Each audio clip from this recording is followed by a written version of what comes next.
وتحول لحاكم بأمر الله أو بأمره، انتهت وجوده الشرعي. وهذا ليس كلامي، ده كلام الأستاذ المستشار طارق البشري رئيس لجنة التعديلات الدستورية، والمعروف أنه جزء من التيار الإسلامي، والذي وصف أيضا ما ترتب على هذا الإعلان وآخره وجود هذا النائب العام، أنه هو النائب الملاكي النائب الخاص، بأنه باطل باطل باطل، كل الوضع القائم باطل.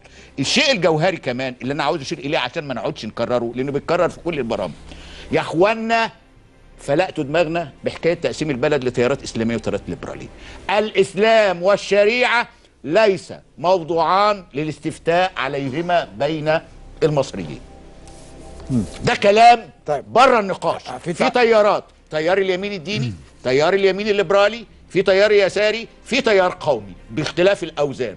الخلط واستقواء، وده له علاقه بقانون البشريه السياسيه، بالكلام عن العوده للشعارات الدينيه، محاولة لاستدراك ما لا يمكن استدراك هذه التيارات، وفي قلبها الإخوان تحس ببساطة أن الأرض تميد من تحت أقدامها، وفي تراجع مرعب في شعبيتها، وهي تتصور أن إعادة استظهار الشعارات الدينية قد ينقذها من السقوط المحقق الذي ينتظر. حكاية انتخابات ولا فيش انتخابات، أنا رأيي ببساطة لو بندور على مخرج بعد كل هذا العك الكروي بامتياز الذي جعل مصر فضيحة في العالمين للعك في القوانين والدساتير، هو إجراء انتخابات برلمانية ورئاسية متزامنة بحكومة محايدة ليس فيها إخواني واحد، مع فصل كل إخواني عين على خلاف القانون. يعني الناس كده ولا أي تيار عايز تلغيهم، ولا أي تيار، لأنه ملوش. يعني أنا عاوز أعرف ما هي مشروعية وجود وزير إخواني؟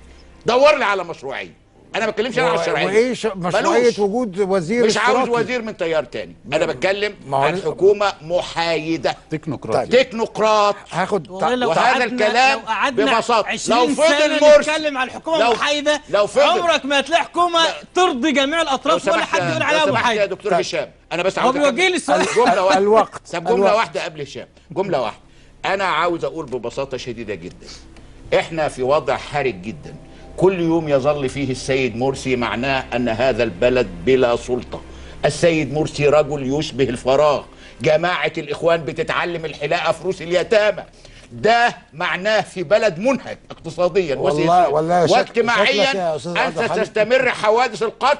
مرسي أحق بأن يذهب إلى المحكمة ليحاكم بنفس طريقة مبارك عن قتل الثوار وعما يجري اليوم من دهس المدرعات المتطرفة. شكلك في الموضوع بتاع الأمثلة اللي بتديها دي هتقعد جنب باسم يوسف. تاخد تعقيب سريع من الدكتور عشان أسمع حضرتك تختتم معنا. باسم يوسف على فكرة خضراء الدعوة رفضت قدام محكمة القضاء.